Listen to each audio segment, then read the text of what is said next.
ঈদের দিন থেকে শুরু করে ঈদের পর পর্যন্ত অনেক বেশি ব্যস্ততার মাঝে কেটেছে, তাই ভিডিওগুলো দিতে একটু লেট করে ফেলেছি। আসসালামু আলাইকুম, সবাই কেমন আছেন? আশা করি ভালো আছেন। আলহামদুলিল্লাহ আমিও ভালো আছি।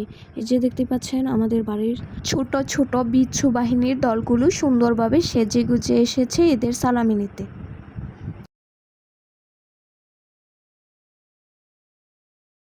ঈদের নামাজ শেষ করে এইখানে সবাই একসাথে জড়ো হয়েছে কোরবানি করার জন্য। আমাদের এইখানে নামাজের সময় ছিল 8টা। এই যে দেখতে পাচ্ছেন কোরবানি হয়ে গেছে। আমার গোশতগুলো পিস পিস করে কেটে নিচ্ছিল আমার আব্বা আরো অনেকেই। গোশত কেমন হয়েছে? গোশত ভালো হয়েছে, খুব ভালো হয়েছে। খুব ভালো হয়েছে, আলহামদুলিল্লাহ। হ্যাঁ, কাকার ছবি থেকেও দেখছি, আমেরিকা থেকে দেখছি। একটু খাইয়া খেতে চায়না থেকে। আপনারা কি করতেছেন? হ্যাঁ, সারা বিশ্বে চলে যায় না এটা। ওই কি ইসলাম বিন হাঁটি তাহলে ওই যে মাছ লই মাছেরটা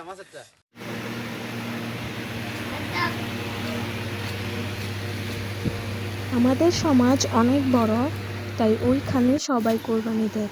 ওই যে কিছুক্ষণ আগে জায়গাটুক যে দেখাইলাম ওইখানে সবাই কোরবানিটা দিয়েছিল। এই যে আমাদের চাচিদের হচ্ছে এখানে ওনারা ব্যবস্থা নাই।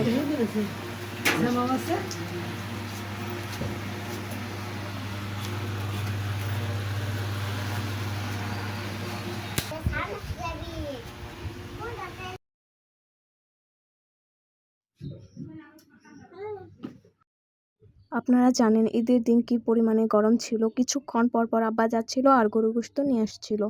এইদিকে আবার পোলাও বসিয়ে দেওয়া হয়েছে খাওয়ার জন্য। পোলাও বসিয়ে দিয়ে এই যে আমার আব্বা যাচ্ছে বারবার গরু গোশত নিয়ে আসতে।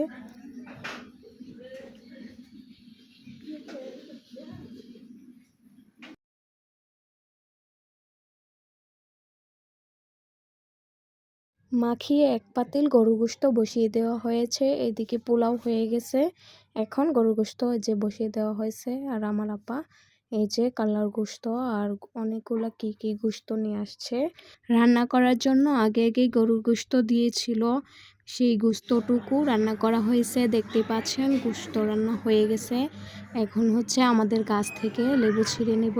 মাশাআল্লাহ, আমাদের এই গাছে কিন্তু প্রচুর পরিমাণে লেবু হয়েছিল, সবাই নিয়ে খেয়েছে।